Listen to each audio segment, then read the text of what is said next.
All right, so now tell me if this has happened to you before. You're working in ChatGPT, you ask it a question or you give it an instruction, you wait a few seconds, you get the result back, and you look at it, and it's not that great.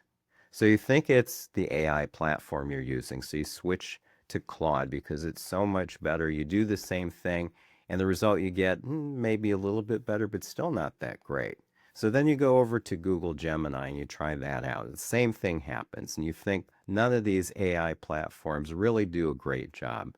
Well, the problem isn't the AI. The problem is the way that you're communicating with it, the way that you're giving it instructions. And that's what this video is going to focus on, is the 4 questions you have to answer to give the correct level of instructions to AI to get the kind of result that you're hoping for. Now, this isn't something that I just came up with myself. I've watched a lot of people go over this particular thing that you need to do as far as how you communicate with AI. And I've taken what they taught and I've put my own twist on it, but I do want to credit them. Qasim Islam, Tim Myers, Chirag Chitta, and Andrei Belasov. I want to thank you guys, and I appreciate all that you're doing to help instruct people and give them more information on how to work with AI better. So what we're going to do today is we're going to use something that I'm very familiar with, and some of you might be too, and that's working with a contractor to get something done in your house. In my case, it's doing flip projects as real estate investments. You might be doing it just to remodel a bathroom or a kitchen, but most people should be familiar with it. And what we're going to be talking about is something called prompting. So what is a prompt? It's what you say or type to an AI to tell it what you want it to do. It's clear instructions so it can do real work for your business, like write emails, create report, organize data, or answer your customers' questions. So here's an example where you type in, write a friendly email to John Smith, a long-term customer, thanking him for his purchase and offering a 10% discount on his next order. It should be professional looking but friendly and in HTML format. HTML means that it's not going to be just plain text like you typed it on a typewriter. It'll have maybe some emojis in it or some images in it. It'll be formatted more nicely. So that goes into AI, and then AI gives you the output, and here's the email to John Smith, subject, thank you. Here's 10% off your next order with a little emoji. Hi, John. Thank you for your purchase. It means a lot to have customers like you. Smiley face. I'd like to offer you 10% off your next order as a thank you. Warmly, the team. That's a prompt. What you put in here as far as what you've typed or what you say verbally to the AI to get the result. Now, the 4 questions, which is the framework of how to do this correctly, is 1, what do you want? 2, what's the background? 3, what's an example, either good or bad? 4, what output style or format do you want the result in? And then there's a bonus question that's optional, is who should the AI be? So what do you want is the answer or the task that you want AI to do. You're either wanting it to answer a question that you have, or you're wanting it to do something for you.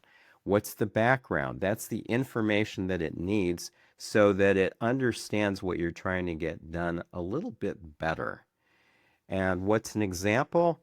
That in the case that we're going to go over is you show the AI maybe a photo of what you're trying to get done, or a copy of an email or a story or something that it can read through and understand the type of result you're looking for.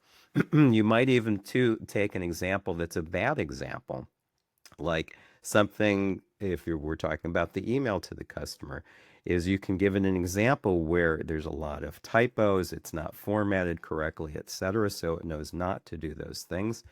What output style or format? In the email example that I gave you, we said HTML, which means it can give you more of a structured email that it's more aesthetically pleasing. It can have emojis and it can be laid out differently. But if you're asking for a report, or a response, you might want just a simple one word or, one sentence or one paragraph answer. Or you might want a full report laid out with an executive summary at the beginning, statistics, citations, etc. So we're going to go through an example, like I said, with getting a contractor to do what you want to do. If you've ever worked with a contractor, you know that you have to give very definite instructions as far as what you want. They have to be very clear. You're not going to get it to come out the way you hope it to come out. So let's do the instructing the contractor. We're going to take remodeling a kitchen as an example. We're going to show 3 prompts and show you what it can come out to look like.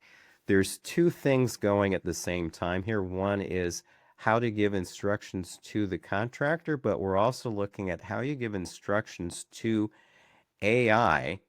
First of all, either to get a visual representation of what you want or the instructions that you can then give to the contractor so that you get what you want. So this isn't just something I'm making up. I have been involved in flips. This is one that I did a few years ago. And this was the before of the front of the house, and this is the after. I have photos of the kitchen, the living room, etc. It was an extensive project. We had to rewire the house. We had to redo the flooring, repaint, etc. So I've been through this several times. So this is coming from some experience here. And let's take this. This is a kitchen from a 1960s ranch style house here in Florida. It's got original cabinets. It's got dated everything, including appliances. And say that we're flipping this house. This is not an actual one I flipped, but we're using this as an example. So we take this and then we go, okay, so how do we get this improved and how do I tell the contractor? This is what we want to get it to look like. It's not going to be exactly the same because it's laid out differently, but we want it to have this type of a look to it, which is what buyers will pay for now, and they'll pay top dollar for, even in a slower market in Florida. So this one sold for $489,000 in 2 weeks. It's in the same zip code. So these are the finishes that we're trying to get. So a level 1 prompt answers the first question, what do you want? So that would be renovate the kitchen. So if I say that to an AI, or if I say it to a contractor, this might be the plan that we get. The AI gives me a plan: install white cabinets, new countertops, new appliances, update the flooring, fresh neutral paint, which is a generic checklist. There's no budget, there's no priorities, there's no example, no comparable for the person to look at. And the AI picks the finishes for me. So this is the result that we get. It's better, but it's very generic and builder grade. It doesn't look that great. It's not that exciting. You have mismatched appliances, kind of a plain countertop. Cabinets look kind of cheap. So now let's go to a level 2 where we not only give what we want, but the background. So the instruction or the prompt is renovate the kitchen. It's a 1960s ranch flip in Central Florida. Comparable homes with renovated kitchens are selling for $460,000 to $490,000. My total reno budget is $75,000 and I need to maximize ARV. ARV is after repair, after renovation value, meaning what the property can sell for after all the repairs and renovations are done, after it's updated.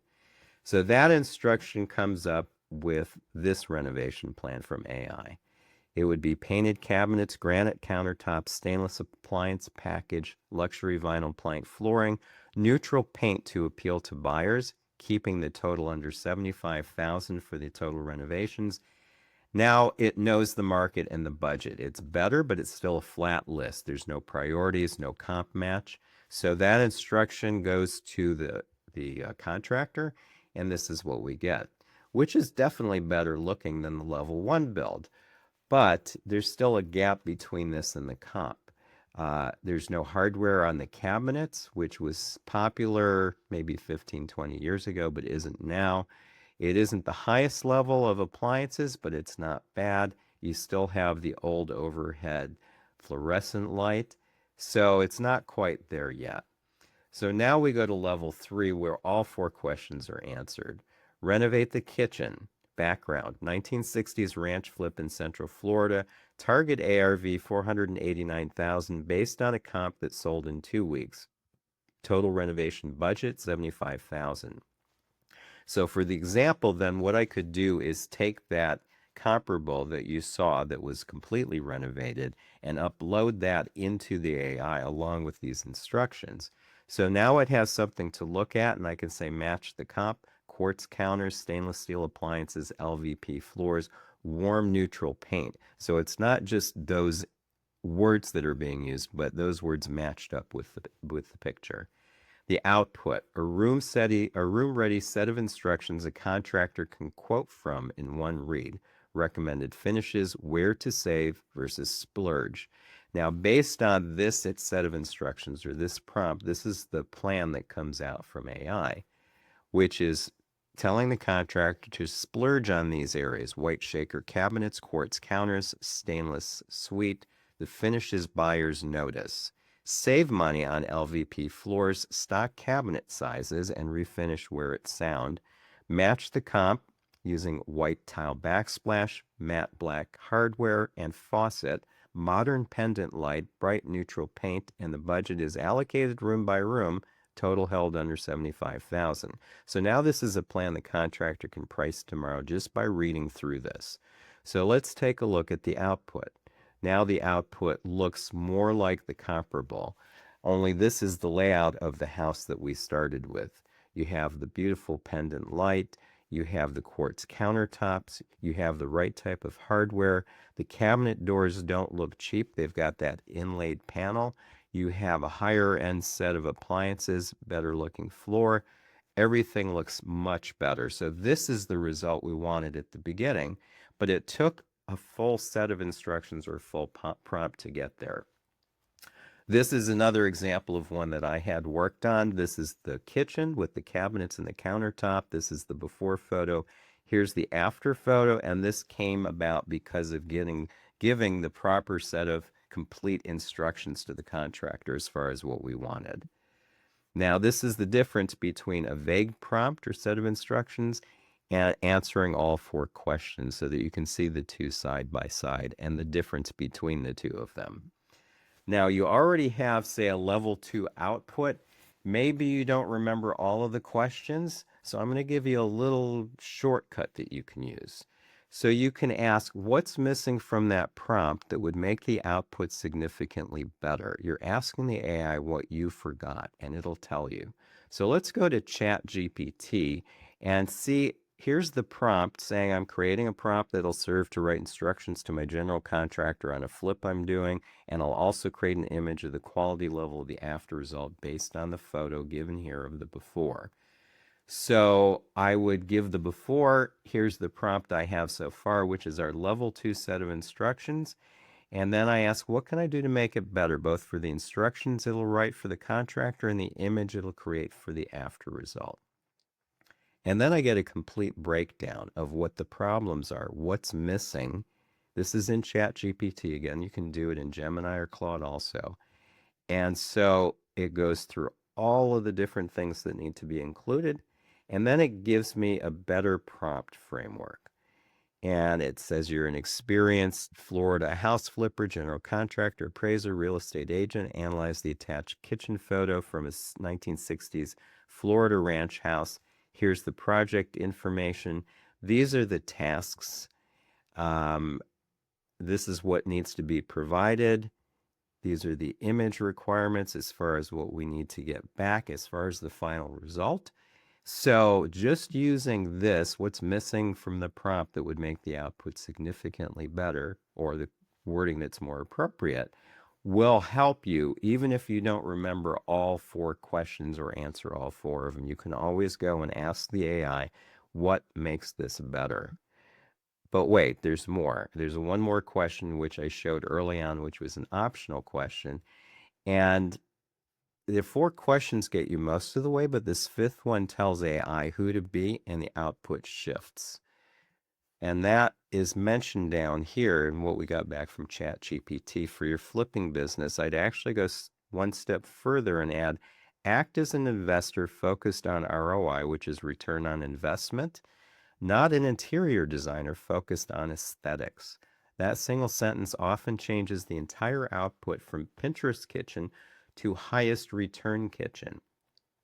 So adding that, who the AI is at the very beginning can give you a completely different output. And if you're doing an investment like a flip property, then saying this sentence right here gives a different type of output, which gives you the instructions to give to the contractor so that he does exactly what's needed to get the best return. So you wouldn't necessarily be spending as much money to have it be a showpiece for Pinterest. You'd have it be something that buyers would really want and pay top dollar for without spending money on things unnecessarily to just try and show off. So that's something that's also very useful to know. So this is question 5. Who should the AI be? So this is another way of wording this. You're a licensed residential general contractor in Central Florida with 20 years of fix and flip experience. You know what buyers in the $460,000 to $490,000 range respond to and where to cut costs without hurting ARV. So this is another way of wording this, the answer to this question, or the instructions for the AI as far as how it views itself, what its position is, what its role is when it's answering the rest of the questions. This one is using a contractor who's worked in the area for a long time and knows what buyers like, knows what things need to be included and where to cut costs. But it's a little different than the one that we had over here, which is you're an investor focused on ROI. They're very close, but they're slightly different, so you have to determine which is going to be best for you. All right, so now we've gone through how you communicate with AI with all of the different questions. And this is something that you don't just learn overnight. You actually need to practice it and use it over and over again. We do have a shortcut, the shortcut of being, how can I make this better? So that will be helpful too, but to also assist you even further, I've put together a prompting practice sheet so that you can actually practice this on various different scenarios that are already set up for you, as well as one at the very end of your own, and continue to use it. Now, if this is something that you'd like, if this is a resource that you feel would help you, then all you need to do is in the comments below, write prompting practice, and I'll make sure to get that to you. So just remember, if you'd like to do this and you'd like to get some more practice and get the prompting practice sheet, just comment below prompting practice. I want to thank you for joining me on this video and staying all the way to the end. This is a little longer than some of the other ones that I've done, but I feel that this particular aspect of using AI for people in business is important, because if you don't know how to ask the questions or give the instructions, or what we call here prompting, you're not going to get the results you want and you may give up, when actually you should be able to use AI to make your job easier and to streamline your business and increase your business. So thanks again for joining me. I appreciate all of your support. If you like the video, please give it a thumbs up. If you want to see more of these and get notified when they come out, please subscribe to the channel. Once again, thank you for joining me, and I'll see you in the next video.